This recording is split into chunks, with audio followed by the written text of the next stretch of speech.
줄 수 있느니라. 아멘. 오늘 사도행전 20장 32절 말씀인데요, 예전에 이 말씀을 통해서 은혜의 말씀에 맡긴다라고 하는 제목으로 말씀드린 적이 있습니다. 이제 굉장히 오래된 몇 년 전에 드렸던 말씀인데요, 오늘 다른 부분에 있어서 오늘 이 말씀을 드리려고 합니다. 그래서 주보에 제목을 좀 이렇게 특이하게 정해놨는데요, 성경을 통해 은혜를 입자라고 하는 제목으로 말씀드리려고 합니다. 오늘 본문의 말씀은 잠깐 배경을 설명드린다면, 이제 사도 바울이 주님의 명령을 받고 이제 죄인된 그런 신분으로 잡혀가서 저 로마, 이탈리아잖아요, 그곳에 가서 죽는다라고 하는 그런 내용들을 이제 말씀을 받았기 때문에 이제 밀레도에서 에베소 장로, 에베소에 있는 사람들을 부르게 되어집니다. 이제 불렀는데 에베소에 있는 장로들이 오게 되었던 거죠. 그래서 이제 20장 17절부터 보면 교회의 장로들에게 쭉 설명을 합니다. 내가 이제 잡혀갈 텐데, 일부러 잡혀가는 거죠. 주님 명령에 순종할 텐데 내가 이제 죽게 될 것인데 너희들에게 당부하는 말이 있다. 그 내용이 쭉 설명되어 있습니다. 17절부터 보게 되어지면, 내가 너희에게 있을 때 복음도 전하고 이렇게 가르치고, 이제 31절을 보면 3년 동안 밤낮 쉬지 않고 가르쳤다라고 하는 말씀도 나옵니다. 그리고 뒤에 이제 균등의 원리 같은 그런 내용의 말씀도 나오죠. 우리가 이제 하나님께서 주시는 대로 서로 이렇게 나눠서 풍성하게 이제 이런 수고를 해야 된다라는 말을 하고 있는 것입니다. 근데 에베소에 있는 장로들에게 오늘 32절에 있는 말씀을 한 또 이유가, 중요한 내용이 있는 거죠. 내가 너희를 하나님과 은혜의 말씀에 내가 맡기겠다. 근데 이 말씀은 굉장히 중요한 부분인데, 이 말씀은 너희를 든든히 세운다. 그리고 모든 구별된 자들 가운데서 너희에게 상속유업을 주는 거다라고 말씀을 하고 있습니다. 그러니까 오늘 이 말씀이 기록된 말씀이 되는 것이고, 이 모든 것이 다 의뢰의 말씀 아니겠습니까? 비록 이제 구약인 율법의 말씀이라든지 신약의 서신서에 있는 사도들을 통해서 주어진 이런 말씀들이 다 은혜의 말씀인데, 이런 은혜의 말씀을 통해서 교회가 든든히 세워지고 믿음의 사람들로 성장하게 나가게 되는 그런 말씀을 에베소 장로들에게 해주고 있습니다. 이제는 내가 너희를 떠나서 너희와 이제 다시는 얼굴 보지 못하겠지만 이 말씀을 가지고 너희는 살아야 된다, 그런 의미로 말씀을 전해주고 있는 거죠. 그래서 이 은혜의 말씀이 얼마나 소중한가, 그래서 기록된 말씀이 은혜의 말씀인 것이잖아요. 그래서 제목을 제가 이제 성경을 통해 은혜를 입자라고 이렇게 해놨거든요. 우리가 은혜를 입으려면 기록된 말씀을 통해서 뭔가 알아야 되는 거죠. 그냥 은혜를 입게 해달라고 하면 은혜가 주어지겠냐고요. 오늘 사도 바울도 장로들에게 내가 너희들에게 은혜의 말씀을 맡긴다, 그냥 맡겼는데 그들에게 은혜의 그 말씀을 통해서 바르게 세워지겠습니까? 그냥 그렇게 말만 했다고 되는 건 아니잖아요. 그러면 그 말씀을 3년 동안 가르쳤다고 그랬으니까 배운 것이 있으면, 지식이 있으면, 깨달은 말씀이 있다고 한다면, 이런 말씀들이 사도 바울이 없다 하더라도, 나를 가르치고 인도하는 자가 없다 하더라도 이 말씀이 나를 어떻게 한다는 겁니까? 오늘 32절 말씀처럼 든든히 세우는 거다, 상속 유업을 주는 그런 말씀이 되는 거다라고 하는 거죠. 이 부분을 오늘 우리 성도님들에게 말씀을 드리려고 하는 겁니다. 먼저 우리 성도들은 늘 이제 강조하는 부분입니다만은, 설교를 들을 때나 또 우리는 개인적으로 또 말씀도 읽지 않아요. 또 읽을 때나 묵상하고 또 경건의 그런 시간도 있지 않습니까? 그런 시간에 우리가 믿음을 가지고 해야 되는 거죠. 믿음을 가지고 말씀도 들어야 되고, 믿음을 가지고 성경도 읽어야 되고, 묵상하고 경건의 시간도 그렇게 가져야 되는 것입니다. 이제 그 이유는 성령님께서 이제 하나님의 이 말씀을 우리가 믿을 때 우리 안에 계신 성령님께서 역사하신다는 얘기죠. 이 말씀을 믿지도 않고 그냥 읽으면 그냥 묵상한다고 되는 건 아니잖아요. 믿고 확신 가운데 있다 보니까 내 안에 성령님께서는 주님의 말씀을 가지고 역사하시는 거거든요. 내 안에서 성령님이 일하시는데, 그 일하시는데 말씀을 가지고 또 그 말씀 우리에게 생각나게 해주신다고 하지 않았습니까? 이런 말씀들로 우리가 이제 성장해 나가는 것이고, 주님께서 기뻐하시는 삶을 살아가게 된다라고 하는 겁니다. 그래서 믿음이 먼저 오고 그 믿음의 말씀에 따라 이제 성령님의 역사가 우리 안에서 굉장히 풍성하게 일어나게 되어진다는 거죠. 근데 반면에 우리가 이제 믿음이 없다라고 한다면, 믿음이 없을 때 그러니까 믿음이 없는 상태에서 열심히 설교를 들어요. 요즘 같은 유튜브 듣지 않습니까? 또 성경도 읽고 나름대로 읽어요. 또 배우기도 하잖아요. 믿음이 없는 가운데 그렇게 한다라고 한다면 성경에 기록된 진리의 말씀들이 그냥 하나의 내 지식 아니면 어떤 개념으로 끝나는 것이거든요. 그러니까 지식과 개념으로 끝나버리면 아무 의미가 없다라고 하는 겁니다.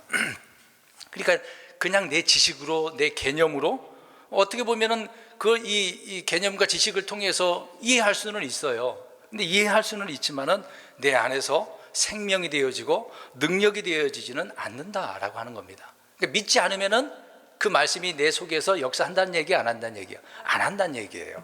성경에 보면은 말씀과 믿음이 섞여야 된다라고 하는 거잖아요. 그래서 믿음이라고 하는 것도 굉장히 중요합니다. 은혜의 말씀은 말씀인데 그 말씀이 내 안에 역사하려면 믿음도 있어야 된다라고 하는 거죠. 그러니까 말씀을 믿어야 되는 겁니다.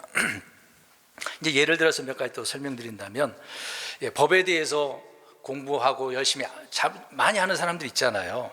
그런 사람들이 이게 법에 대해서 이 법을 많이 알고 이해하는 사람들이라고 한다 하더라도 그 사람들이 법을 더 잘 지킬까요? 우리 생각해 보세요. 법은 막 헌법 이야기하고 법 얘기 많이 강조하는 사람도 있지 않습니까? 그런 사람들이 법을 더 잘 지키냐 이 말이죠. 꼭 그러지는 않거든요. 그런 것처럼 이제 기독교에 대한 이 기록된 말씀들을 통해서 교리가 있잖아요. 기독교 교리에 막 지식이 있어요. 어떤 뭐 이해력도 있고 뭐 뛰어나게 성경 지식이 많이 있단 말입니다. 그렇게 가졌다고 해서 그 사람이 성경적인 삶을 바르게 산다라고 보장을 할 수 없는 겁니다. 지식은 있지만 그렇게 살지 못하는 경우도 많다는 얘기죠. 다시 말씀드려서 아까 얘기한 것처럼 내 안에서 성령의 역사가 막 생명이 되어야 되는데, 능력이 되어야 되는데 그렇지 못하는 경우가 많다라고 하는 거죠. 그러니까 개념과 지식으로 그치면 그렇게 돼버리는 겁니다. 이 사회에 이제 각 분야의 전문가들이 얼마나 많습니까? 근데 어떻게 보면 이제 어떤 법에 대해서 잘 모르는 사람보다도 법을 많이 아는 사람들이 더 많은 죄를 짓습니다. 이리 피하고 저리 피하고 나쁜 짓은 다 하죠. 예를 들어서 또 이제 세법에 대해서 전문가들이 누굽니까? 회계사들이나 세무사들이 되겠죠. 근데 이런 사람들은 뭐 법을 모르는 사람들보다도 더 지능적으로 그 세금에 대해서 어떻게 할까요? 탈세. 이제 탈세를 다른 말로 하죠. 모릅니까? 탈세 말고 교묘하게 피해서 혜택을 보는 게 뭐죠? 절세라고 하는 거죠. 그러니까 법을 아는 사람들은 그렇게 하는 거죠. 세금에 대해서 탈세 방법을 그렇게 이제 절세라고 하면서 그 방법을 또 가르쳐 주더라고요. 유튜브에도 보면은 그런 내용들이 많이 나옵니다. 뭐 상속세에 대해서 뭐 물려주는 것도 많이 있지 않습니까? 이제 그런 부분을 이제 절세한다라고 하는 부분 속에서 이제 설명을 하는 부분도 많더라고요. 변호사들도 마찬가지고, 또 어떤 사건 사고가 많이 터지게 되어지면 경찰이나 검찰도 있지 않습니까? 그들이 이런 어떤 전문가들을 먼저 1차 용의선상에 세워가지고, 야, 이게 금고털이 어떤 누가 금고를 털어갔어요. 그러면은 일반적인 사람이 쉽게 털 수 있습니까? 그러진 않죠. 전문적으로 금고를 만질 수 있는 그런 사람들을 1차 용의선상에 세운다는 얘기죠. 왜 이런 말씀드리냐면, 그러니까 어느 분야를 막론하고 자신이 배운 지식을 이용해서 악을 저지르기 때문에 그렇다라고 하는 겁니다. 그러니까 지식이 있다고 해서 법을 잘 지키는 그런 경우가 아니라고 하는 것처럼, 성경 지식이 뛰어나고 내가 많이 안다고 해서 성경적으로 바르게 살지 못한다라고 하는 것이죠. 그래서 이런 관점에서 본다면 신학적인 어떤 지식에 대해서 정통한 그런 신자들이라고 해도 예수 그리스도에 대해서 깊이 아는 건 아니다. 그래서 그들의 지식이 결코 죄를 이기는 어떤 삶의 능력이 되는 것도 되지도 못할 뿐더러 올바른 삶을 보여주지 못하는 경우가 많다라고 하는 거죠. 이 교회 내에 이제 목회자들을 보면 그렇지 않습니까? 어떻게 보면 대부분 성도들도 불신자들도 목사 그러면은 어떤 사람이라고 먼저 생각을 하나요? 뭐 신실한 각 신들이 종교가 있겠지만 거기에 따라서 이 목사라고 한다면 하나님을 잘 믿는 그런 사람, 그리고 윤리 도덕적으로도 어떤 죄를 범하지도 않고 정말 정직하고 신실한 그런 사람들로 생각을 하잖아요. 근데 TV에 가끔 안 좋은 이야기가 많이 나옵니다. 어떤 목회자의 비리, 불륜, 사기 행각들도 많이 나오잖아요. 이번에 또 어떤 큰 교회에서 어떤 총회에서도 마찬가지겠지만 교회에 수십억을 몰래 이제 빼돌리는 그런 목사가 또 있더라고요. 그래서 장로들이 고소한 그런 내용도 올라온 기사를 며칠 전에 본 적도 있습니다. 이분들은 나름대로 신학 공부도 하잖아요. 성경도 열심히 읽었다고 하고 설교도 하고 그렇지 않습니까? 근데 그들의 삶이 이렇게 안 좋은 쪽으로 드러나게 되어지면 정말 하나님의 말씀대로 바르게 살고 있는 것일까? 라고 생각하면 어떻습니까? 그런 이야기 딱 들은 우리가 기사를 봤다라고 한다면 우리 성도님들의 입장에서 어떻게 보십니까? 어떤 목사가 그랬다고 생각해 보면 이런 목사가 다 있어? 이거 옳지 않네. 근데 이렇게 나름대로 다 생각을 하겠죠.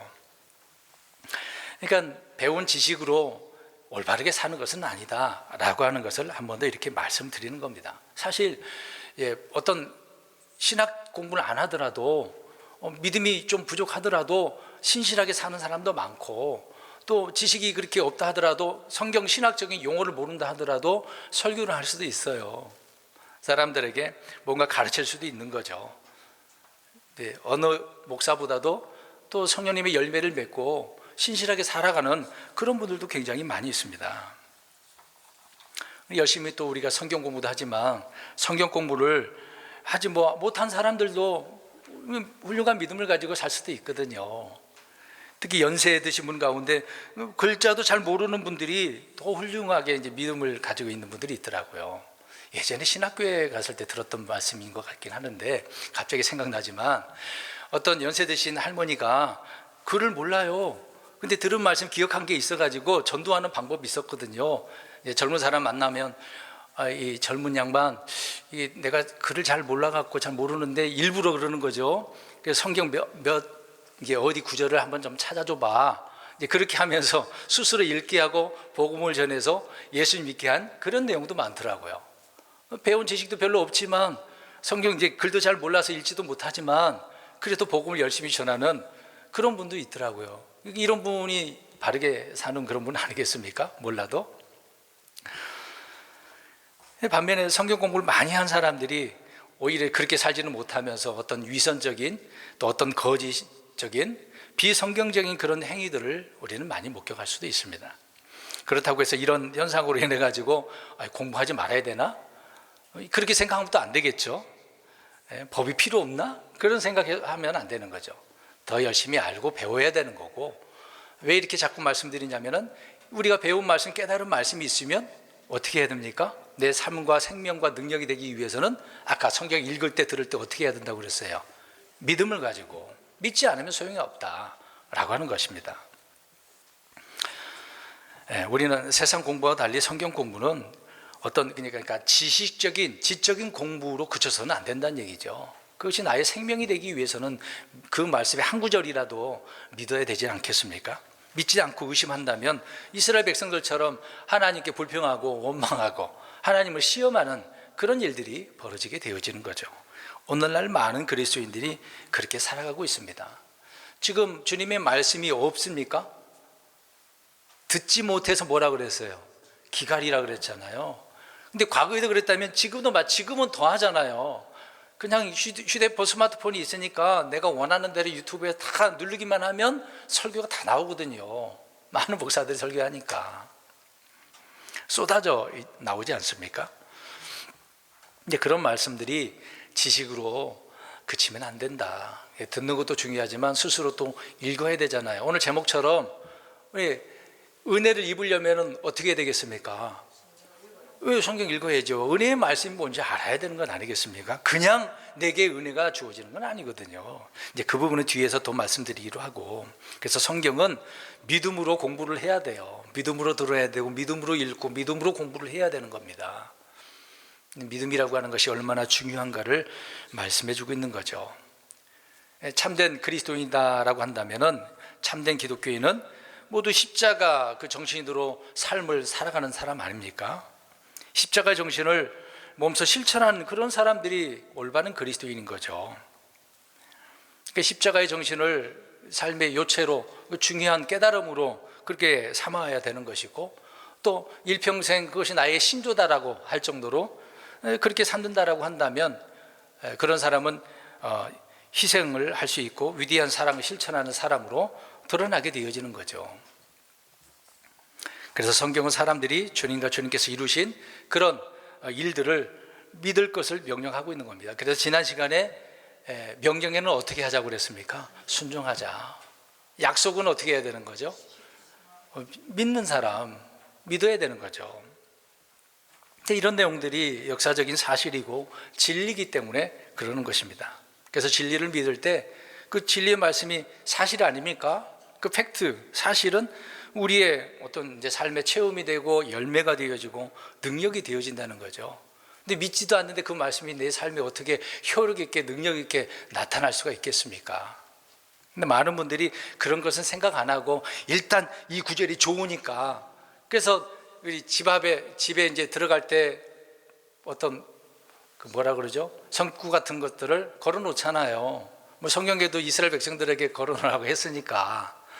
그런 것처럼 그렇게 저 기독교 백화점에 가면 많이 있잖아요. 하나님은 사랑이시라. 그럼 하나님은 사랑인데 그 가족은 사랑은 더 사랑해야 되는 거잖아요. 사랑 안 하고 서로 원수처럼 지내면 무슨 소용이 있겠습니까? 그러니까 진리를 믿을 때 그 사실이, 진리의 말씀이 우리의 삶 가운데 체험이 되고 능력이 되어야 된다라고 하는 것이죠. 그래서 십자가의 설교를 들을 때마다 얼마나 은혜가 되고 감동이 됩니까? 근데 이 십자가 너무 흔한가요, 이제는? 너무도 많이 들어서 별거 아닌 것처럼 생각하는 경우가 있지는 않습니까? 이제 더 이상 이 십자가 설교가 성도들에게 뭐 관심을 끌고 은혜가 되고 감동이 되는 그런 부분이 좀 적은 것 같아요. 그래서 이제 개신교 같은 경우에는 해마다 이맘쯤 되면은 사순절 기간이라고 하잖아요. 사순은 며칠을 말하는 거예요. 40일이죠. 순이 이제 10이니까. 네? 10일 동안 어떻게 하자는 얘기예요? 기도하는데 이 고난주간이라고 생각하는 거죠. 이제 좀 있으면 이제 주님께서 이제 부활하신 그 내용이 나오잖아요. 죽으시고 부활하신 그 내용을 다루기 위해서 그 과정을 이제 가톨릭 개념에서 이 사순절이라고 하는 것이 있는 거죠. 이제 그렇게 행하고 있습니다. 물론 의미가 있으니까 좋겠죠. 나름대로 그 목적이 있으니까 그렇게 하는 겁니다. 그래서 이 십자가에 대한 부분을 강조하는 부분이 이제 그런 기간이라는 것을 알 수가 있습니다.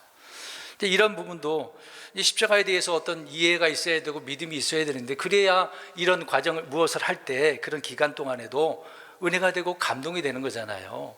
또 주님을 더 간절히 기대하고 소망하게 되어지고, 주님께서 그렇게 고난 받으신 거 기억하라고 그랬으니까 잊지 않고 주님의 명령에 따라 살기 위해서 그런 일을 하는 것이 아니겠습니까? 근데 그런 목적도 있는데 내가 올바른 이 십자가의 정신도 깨닫지도 못한다면 그 십자가의 의미가 없는 거잖아요. 구원은 받았는데 이게 뭐지? 왜 이런 일을 또 하는 거지? 해마다 이제 개신교에서는 반복적으로 하잖아요. 어찌됐든 우리가 성경적인 삶을 살아갈 수 있다라고 하는 것은 참으로 중요한 것인데, 이제 그런 의미를 알고 믿고 살자라고 하는 것입니다. 우리 이사야 29장 11절, 예전에 이 말씀을 전한 적이 있습니다. 읽어보겠습니다. 이사야 29장 11절입니다.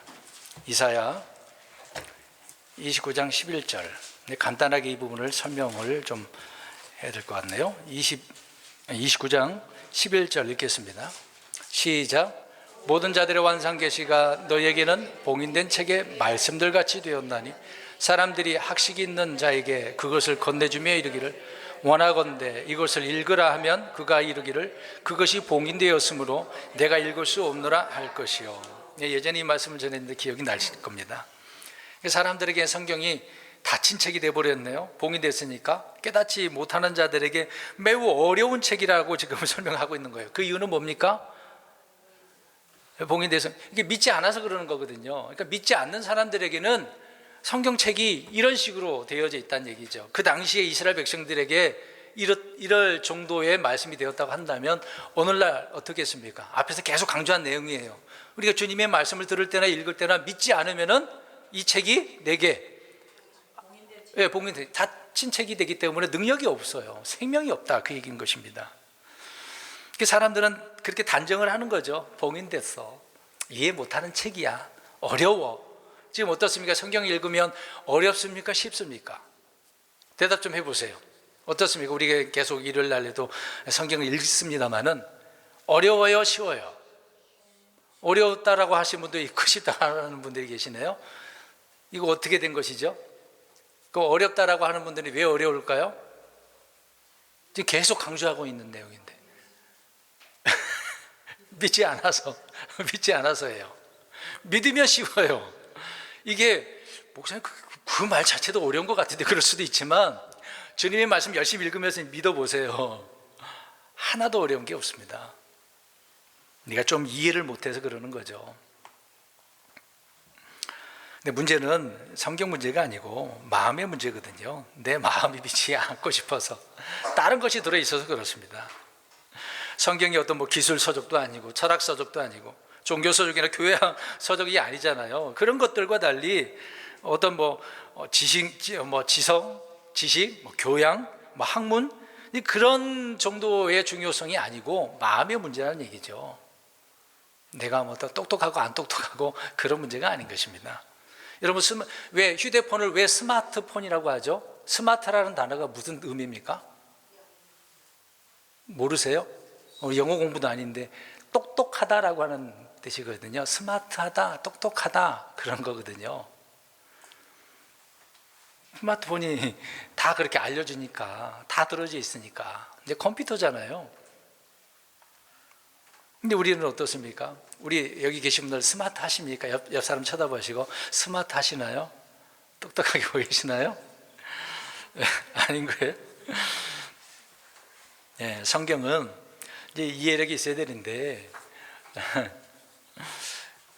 우리가 지식이 있고 없고 그 문제가 아니라 마음의 문제인데 그 말씀을 믿느냐 안 믿느냐가 중요하다 그 말씀을 드리고 있는 겁니다. 그래서 사람들에게 왜 성경이 어려운 책이냐 반복적인 부분이 되겠습니다는 믿지 않아서 깨닫지 못해서 그러는 거거든요. 그럼 깨닫지 못했다라고 한다면 어떻게 해야 됩니까? 공부해야 돼. 하나님께 깨닫게 해달라고 구하셔야죠. 지혜를 구하셔야죠. 내가 지식이 많다고 해서 성경이 깨달아지는 게 아니라는 얘기예요. 앞에서 계속 이야기하고 있는 거예요. 저 도리라는 사람이 요한복음 강의도 하더만요. 성경을 믿을까요? 그 사람이 믿어서 그렇게 해서 할까요? 비방하려고 그렇게 하는 거죠. 믿지 않은 거죠. 얼마나 똑똑해요. 뭐 영어도 잘해. 한자도 막 잘 풀잖아요. 사서오경, 논어, 맹자 다 나오잖아요. 굉장히 똑똑한 사람입니다. 근데 성경은 믿어요, 안 믿어요? 안 믿어요. 왜요? 믿지 않아서 깨닫지 못해서. 아무나 믿고 깨닫는 게 아니거든요. 그러니까 지능, 지수, 학문, 어떤 교육 문제가 아니라 불신과 무지 때문에 그러는 거거든요. 믿음이 있냐 없냐 그게 중요한 것입니다. 진리의 지식은 믿음을 통해서 깨닫는다라고 히브리서 11장 3절에 말씀을 하고 있습니다. 사람들이 성경을 깨닫지 못하고 어려워하는 결정적인 이유고 바로 앞에서 말씀드린 것처럼 불신 때문에. 그 불신은 마음속에 비춰지는 빛을 가리는 베일이거든요. 못 믿게 만들어버리는 거예요. 이 불신이라고 하는 것이. 저와 여러분 속에 이런 불신이 들어있지 않습니까? 여러분 믿는 자에게는 어린아이라 할지라도 주님의 말씀이 쉽게 깨달아지는 겁니다. 이거는 제 말이 아니에요. 예수님께서 말씀하신 거잖아요. 어린아이라도 믿으면 깨닫는 거라고 그랬습니다. 그러니까 단순한 믿음이야말로 그런 마음이야말로 성경을 깨닫기에 좋은 마음이고 믿음이다라고 하는 거죠. 영적 지식이라고 하는 것은 영감을 통해서 깨닫는다고 욥기서 32장 8절에 말씀을 하고 있습니다. 주님의 말씀이 숨, 생명, 영이라고 하잖아요. 성령님이 그 영이시니까 성령님을 통해서 우리는 성경을 깨닫게 되어지는 겁니다. 저와 여러분 안에 성령님이 계시잖아요. 그렇기 때문에 하나님의 말씀을 이해하고 깨닫게 되어지는 부분도 있습니다.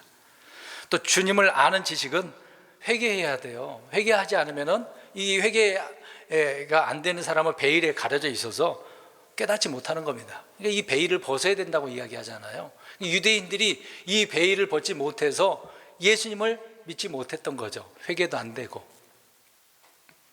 고린도후서 3장 16절에 그래서 주께로 돌아서게 되어지면 이 배열이 벗겨진다라고 말씀을 하고 있는 겁니다. 그리스도인들도 은혜를 입으려면, 깨달으려면은 돌아서야 되는 거죠. 잘못된 길에서 돌아서야 되는 거죠. 또 하나님을 아는 지식은 주님과의 사귐, 교제를 통해서, 주님과의 교제는 어떤 의미입니까? 늘 기도하고 말씀을 묵상하고, 심지어 잠자리에 자면서도 꿈에서도 주님이 생각날 수 있는 그런 교제. 역시 여기 계신 분 혹시 주무시다가 주님과 교제하는 그런 꿈도 꿔보셨습니까? 없으셨어요? 없으셨어요? 막 말씀이 꿈에 막 생각나고 그 말씀이 이게 무엇인가 막 고민해 보는 적도 없으세요? 이상한 나라에서 오셨나? 그런 경험 안 해보셨어요? 뭐 어쩔 수 없네요. 그런 경험 안 하셔서. 그러면 꿈에서 아니더라도 평상시에 그렇게 늘 길을 가다가 직장생활 하면서 뜬금없이 갑자기 말씀이 생각나고 떠오른 적 없으시나요? 그런 적은 좀 있죠. 꿈에서는 아니더라도. 그러면 또 이렇게 생각나는데, 꿈에서 막 그렇게 생각하면은 신령한 건가요? 그렇게 생각하면 안 되죠. 우리가 꿈에서 이제 꿈을 꾸다 보면은 왜 그런 꿈을 꾸냐면은 계속 내가 생각을 많이 해서 그러는 거예요.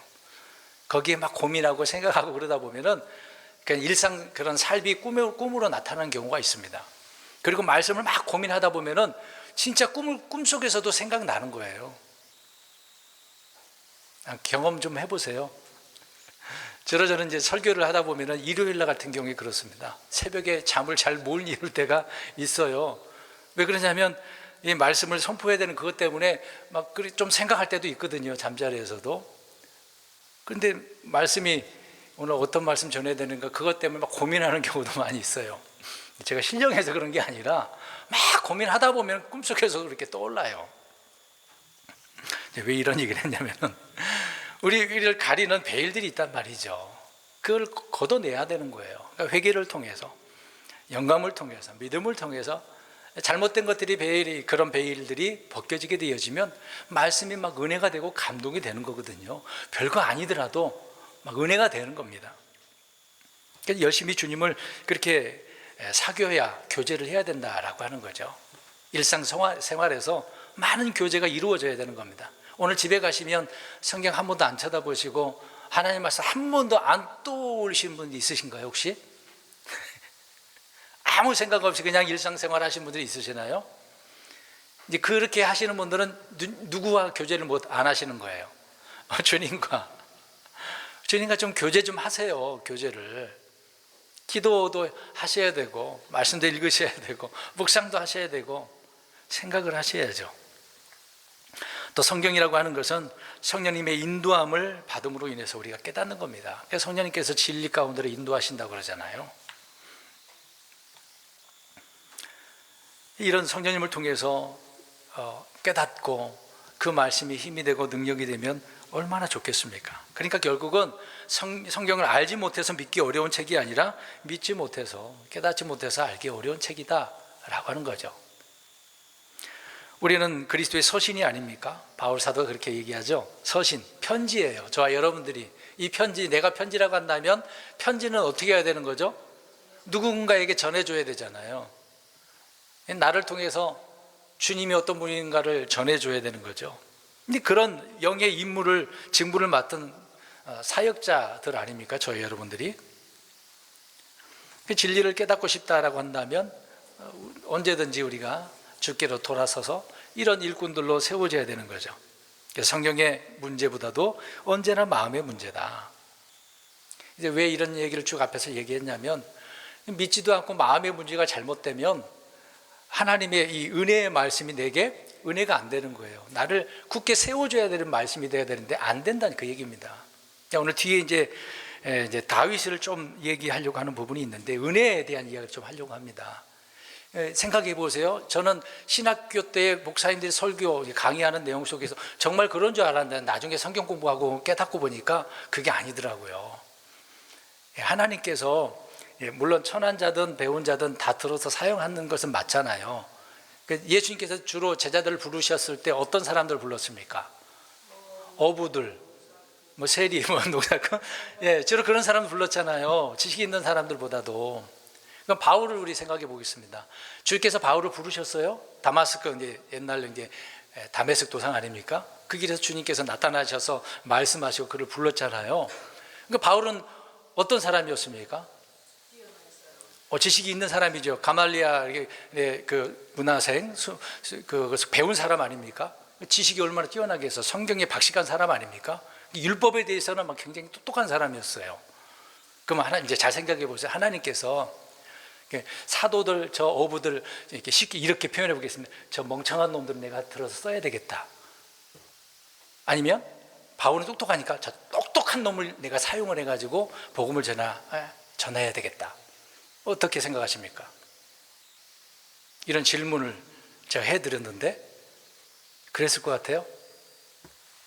어떻습니까?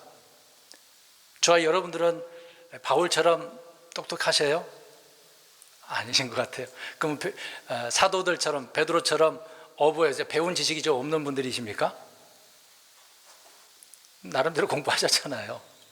그럼 저와 여러분들 하나님께서 사용하신다라고 한다면 저와 여러분들에게 있는 어떤 재능, 달란트, 지식을 가지고 야 그것을 보고 하나님께서 사역자로 세우시냐 이 말입니다. 어떠실까요?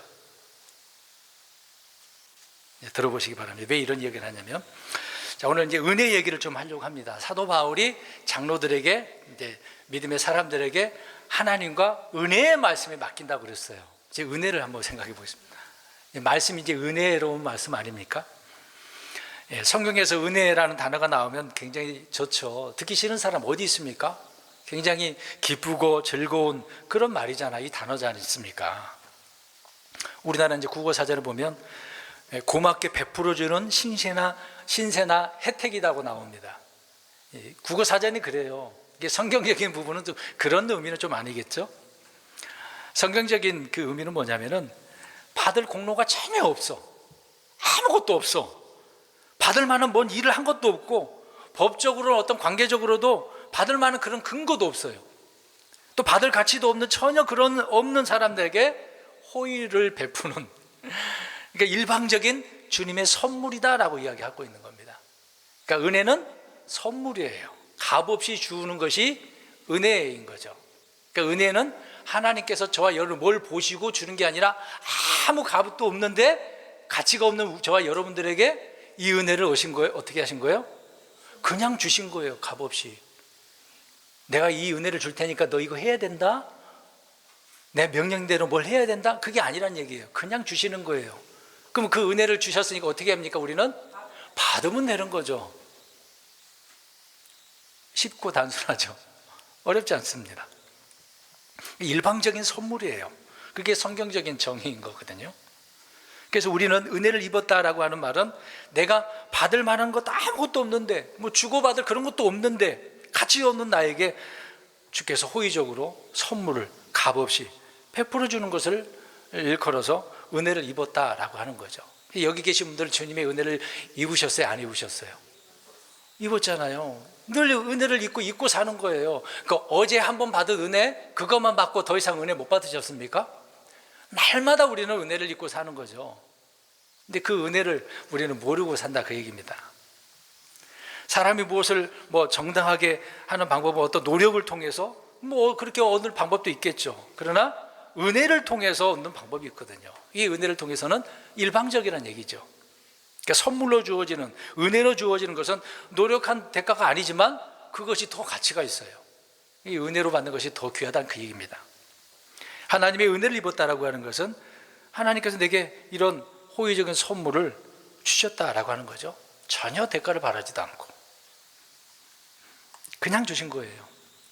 그래서 앞에서 이게 어부였던 사도들 그리고 지식이 뛰어났던 베드로 바울 사도 이런 사람을 하나님께서 이들에게 무엇을 주신 것입니까? 그래서 은혜를 주신 거죠. 주님의 사역을 할 수 있도록. 그들이 잘나서 못나서가 아닙니다. 그 은혜라는 말이 값없이 주어지니까 한국말로 이거 웬 떡이냐 그렇게 말할 수도 있어요. 생각할 수도 있습니다. 구원이라고 하는 것이 그것이 은혜로 우리에게 주어졌다라는 거 받을 일을 우리가 전혀 한 건 없잖아요. 우리 예수님이 다 해버리신 건데 얼마나 감사한 것입니까? 또 우리 안에 성령님도 주셨으니까. 그러니까 하나님은 은혜의 하나님이신데 그 은혜가 하나님께 얼마나 풍성한지를 아셔야 되는 거죠. 오늘 은혜의 말씀에 맡긴다고 그랬잖아요. 바울 사도가 그렇게 말을 했습니다. 그럼 저와 여러분들에게도 은혜의 말씀이 있는데 그 말씀이 그냥 우리에게 주어진다고 생각하면 안 되는 거죠. 듣고 읽는다 할 때, 또 우리가 묵상을 한다라고 할 때 그 말씀이 믿는다라고 한다면 그 말씀이 얼마나 효력 있게 나타나는데요. 엄청난 혜택이 주어지는 겁니다. 하나님의 은혜는 너무나 크고 풍성해서, 근데 얼마나 풍성한지 믿는 사람이나 안 믿는 사람들에게도 동일하게 하나님의 은혜가 부어지는 거거든요. 믿는다고 해서 믿는 사람에게만 많이 주는 건 아니거든요. 그러면 저와 여러분들이 주님을 믿으니까 불신자들보다 더 많은 혜택을, 은혜를 받기는 했어요. 그러나 그 은혜를 더욱더 내게 주어져야 된다라고 하는 그런 입각에서 그 은혜를 어떻게 해야 되는 거죠? 사모하고 구해야 되는 거죠. 주님은 누구에게는 은혜를 베풀어 주시고 누구에게는 은혜를 베풀지 않는다. 어떻게 보면 불공평하게 보이잖아요. 우리 성경 한번 읽어보겠습니다. 출애굽기 33장 19절을 보면 이것을 읽을 때 하나님은 불공평한 하나님, 그렇게 생각할 수도 있어요. 그런데 그런 의미는 아니죠. 출애굽기 33장 19절입니다. 읽겠습니다. 33장 19절 시작. 그분께서 이르시되 내가 내 모든 선함을 내 앞에 지나가게 하고 주의 이름을 내 앞에 선포할 것이며 내가 은혜를 베풀 자에게 은혜를 베풀고 내가 궁기를 베풀 자에게 궁기를 베풀리라 하시고, 이걸 보면 베풀 자에게 주시고 그렇게 말하고 있네요. 그러면 안 베풀 자에게 안 주는다 그렇게 생각할 수도 있지 않겠습니까? 일방적으로 주께서 베풀어 주신다는데 받는 자가 받을만 해서 주시는 건 아니잖아요. 억울해할 필요도 없는 겁니다. 일방적인 주님의 은혜인데, 주님의 이 택함과 부르심은 전적으로 주님의 은혜에 기초한 것이기 때문에 그렇습니다. 은혜로 누구에게나 우리에게 선을 베푸시고 무엇을 해주시는 것은 전부 다 은혜인 거잖아요. 그래서 우리가 노래도 부르지 않습니까?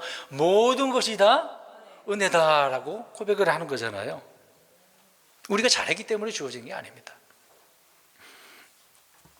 우리가 주님을 위해서 무엇 일하는 것도 사실 주님의 은혜인 거죠. 부름을 받은 것도 그렇고. 갈라디아서 1장 15절에 보면은 그 은혜, 이렇게 선택이 있었기 때문에 그러는 것입니다. 그러니까 바울의 인간적인 어떤 장점이나 학식이나 외모를 고려해서 내가 너를 선택했다, 불렀다, 사역자로 삼은 거다, 그게 아니란 얘기죠. 그냥 은혜로 주신 거예요. 그래서 바울 사도는 그것을 깨달았기 때문에 계속해서 은혜의 택하심에 대해서, 은혜의 부르심에 대해서 말씀합니다. 그래서 오늘 본문에도 장로들에게 무슨 말씀하고 있는 거예요? 내가 너에게 맡기는 거 뭐라고? 네, 은혜의 말씀. 그 말씀이 얼마나 은혜로운지 이렇게 알라 그 얘기예요. 내가 3년 동안 가르치지 않았느냐. 은혜의 말씀인 거죠. 그래서 우리가 택함을 받을 만한 어떤 가치나 잘난 점이 있었다? 그게 아니란 얘기예요.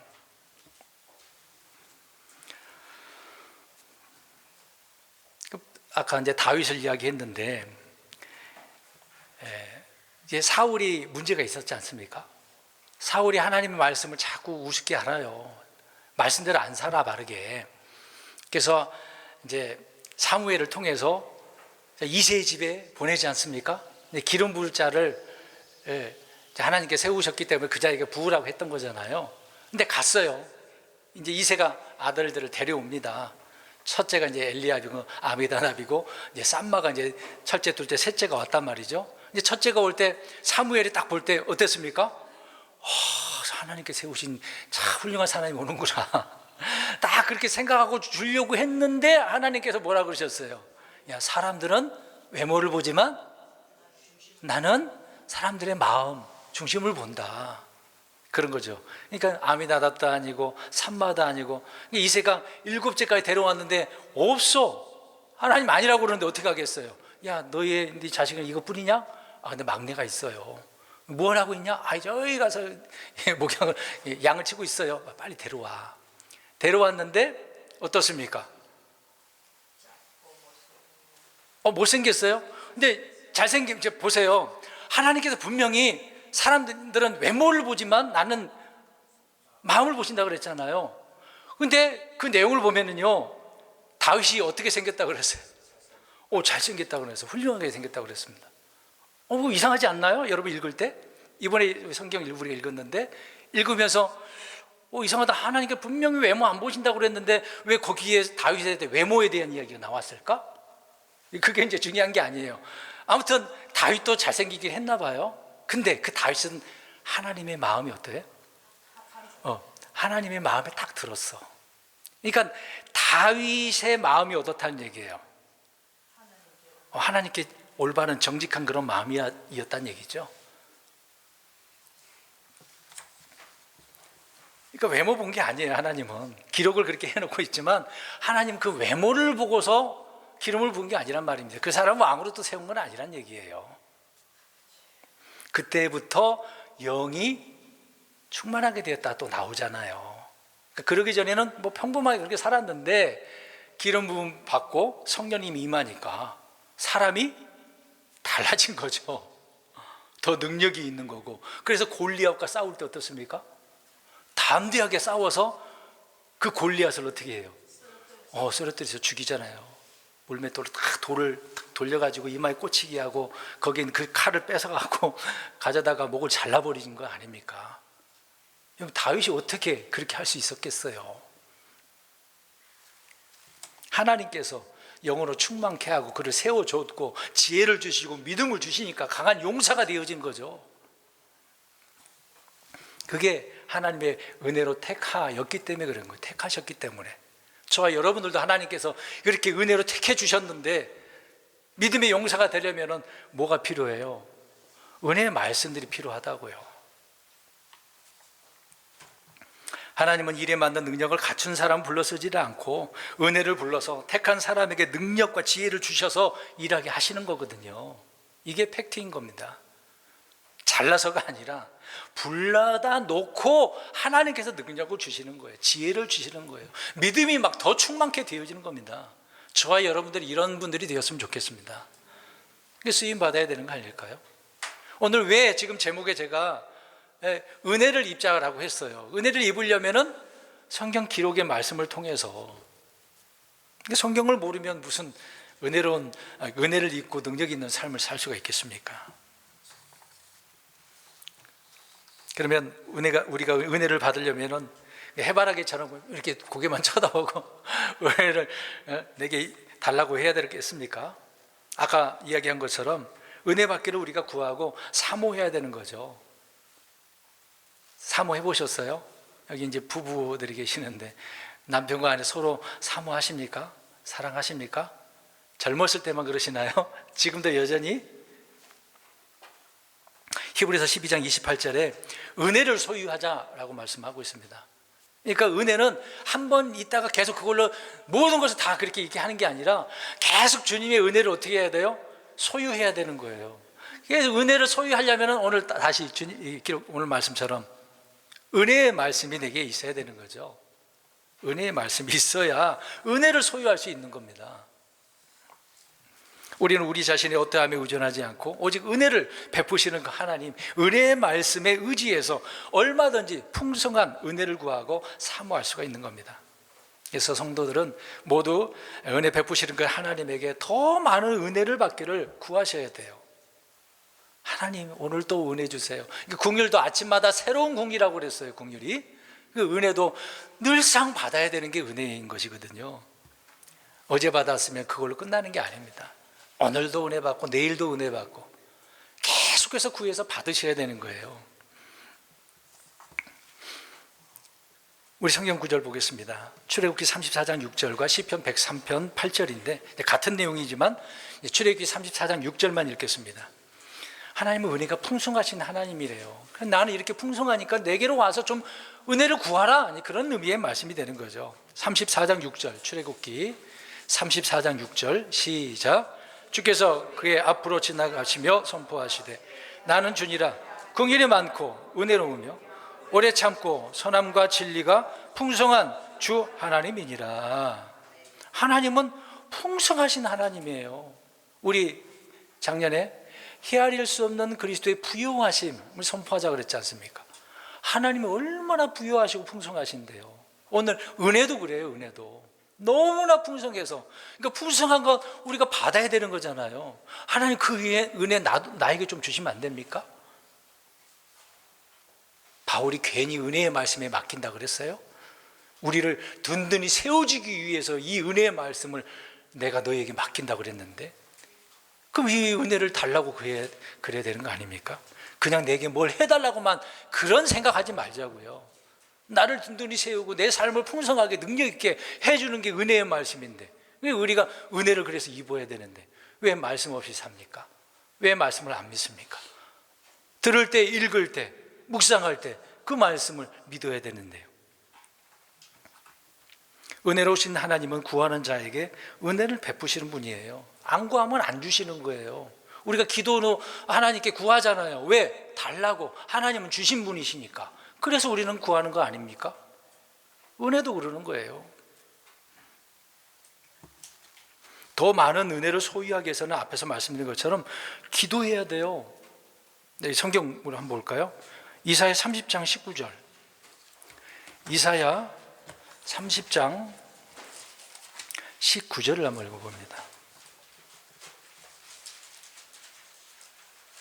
이사야 30장 19절 시작. 백성이 예루살렘에서 시온에 거하리니 내가 다시는 울지 아니하리라. 내가 부르짖는 소리에 그분께서 내게 큰 은혜를 베푸시고 그 소리를 들으실 때 내게 응답하시리라. 하나님 은혜 주세요! 라고 이렇게 이 소리를 내고 기도를 했는데 하나님은 들으시고 어떻게 하신대요? 응답하신대잖아요. 이건 제 말입니까? 기록된 말씀이잖아요. 그래서 바울이 은혜의 말씀 내가 맡기겠다, 그냥 그걸로 끝나버린 거 아니잖아요. 들었던 말씀, 배웠던 말씀, 성경에 있는 말씀 그대로 하나님 앞에 달라고 했더니 응답이 되어지는 거죠. 그러니까 기도하세요. 부르짖어. 은혜를 입으시려면 기도하셔야 된다고요. 그 다음에 이사야 33장 2절 보시면 읽고 설명드려야 되겠네요. 33장 2절 어떻게 해야 되는지, 구했으면 어떻게 해야 되는지 시작. 오 주여 우리에게 은혜를 베푸소서. 우리가 주를 기다려 싸우니 주께서는 아침마다 그들의 팔이 되시고 고난의 때에 또한 우리의 구원이 되소서. 자, 은혜를 베풀어 달라고 했는데 어떻게 했어요? 기다려야죠. 뭐 기도했더니 그냥 바로 응답이 됩니까? 기다려야지. 기다려야 되는 겁니다. 그 다음에 아까 반복적인 부분이지만 호세아 14장 2절을 보면은 회개해야 된다고 이야기합니다. 회개하면 하나님께서 은혜를 베풀어 주신대요. 아까 얘기했으니까 안 찾겠습니다, 이 부분. 그 다음에 아모스도 5장 15절을 보면 공의를 세워야 돼요. 그러니까 은혜를 얻는 길은 공의롭게 살아가야 되는 거예요. 올바르게. 또 하나는 야고보서 4장 6절을 보면은 겸손해야 된다고 나옵니다. 교만하지 말라는 얘기죠. 하나님께서 교만한 자를 싫어하셔요. 겸손한 자에게 은혜를 베푸신다고 그랬거든요. 저 루시퍼가 교만한 자 아닙니까? 그런 자에게 하나님께 은혜를 베풀어 주지는 않죠. 우리가 이제 신약의 성경을 보면 서신서라고 하잖아요. 서신은 편지잖아요. 편지로 보낸 것들 아닙니까? 그 서신서 끝부분에 보면 주로 무슨 이야기가 나오는지 알아요? 은혜가 있을지어다. 은혜가 있을지어다. 계속 은혜에 대한 이야기를 하고 있습니다. 이미 우리에게 은혜가 나타났기 때문에 늘 은혜가 있을지어다. 은혜가 있을지어다라고 말씀하고 있습니다. 말씀을 맡겼다고 해서 그걸로 끝나는 게 아니라 계속 은혜도 구하라. 이 은혜의 말씀 너희들이 구해야 된다. 살아야 된다. 은혜가 있어야 된다. 이런 표현을 하고 있는 거죠. 이 은혜를 누리고 살아야 되는데 은혜 없이 어떻게 삽니까? 주님의 은혜가 없으면 저와 여러분들 살아가는 삶이 얼마나 힘들고 어려운지 아세요? 굉장히 고통스럽습니다. 그런데 성도들이 은혜를 많이 입었다라고 말들을 그렇게 하면서 근데 은혜대로 살지 못하는 이유가 뭐겠습니까? 이제 그렇게 은혜 받지 못했다라고 하는 분들을 보면은 좀 그래요. 여러분, 은혜를 받으면 그 은혜에 따라서 어떻게 해야 됩니까? 히스기야를 떠올리면 알 수 있어요. 하나님, 죽을 병에 걸려서 살려달라고 그랬더니 하나님께서 어떻게 해주셨습니까? 살려주셨어. 근데 너무도 감사하긴 했는데 그 은혜에 대한 보답을 했어요, 안 했어요? 안 했어요. 안 했어. 은혜 받으면 또 보답도 해야 돼요. 보답하라고 그랬더니 막 뭐 헌금해야 된다 그런 생각하지 마시고 뭔가 하나님 앞에 영광을 돌려야 된다는 얘기잖아요. 감사해야 되는 거고. 근데 왜 이런 얘기 하냐면 그러면 히스기 안에 뭐가 들어온 거예요? 금방 얘기했어요. 뭐 해야 된다고 그랬어요? 교만이 아니라 겸손해야 된다고 그랬는데 그럼 히스기야의 마음에는 교만이 들어온 거거든요. 그러면 하나님 앞에 혼나는 겁니다. 은혜를 받았는데 보답하지 못해서 혼나는 경우가 더러 또 있어요. 우리 마지막 성경 구절 읽겠습니다. 고린도후서 6장 1절 읽겠습니다. 그래서 하나님의 은혜를 헛되이 받아서는 안 돼요. 그 은혜가 얼마나 소중한지를 알고 은혜를 구하고 살아가야죠. 은혜를 잊고 살아가야 되는 거죠. 고린도후서 6장 1절 시작. 그런즉 우리가 그분과 함께 일하는 일꾼으로서 너희에게도 간청하노니 너희는 하나님의 은혜를 헛되이 받지 말라. 계속 하나님, 이제 바울은 은혜에 대한 얘기를 하고 있어요. 고린도 교회 좀 그러지 않았습니까? 문제점이 얼마나 많았어요. 근데 은혜를 헛되이 받지 마. 다른 말로 오늘 사도행전에 있는 말씀처럼 은혜의 말씀을 맡겨줘야 되는데 그 은혜의 말씀을 어떻게 생각하는 거예요? 우습게 가볍게 여기는 거죠. 그러니까 하나님의 말씀 우습게 생각하지 마세요.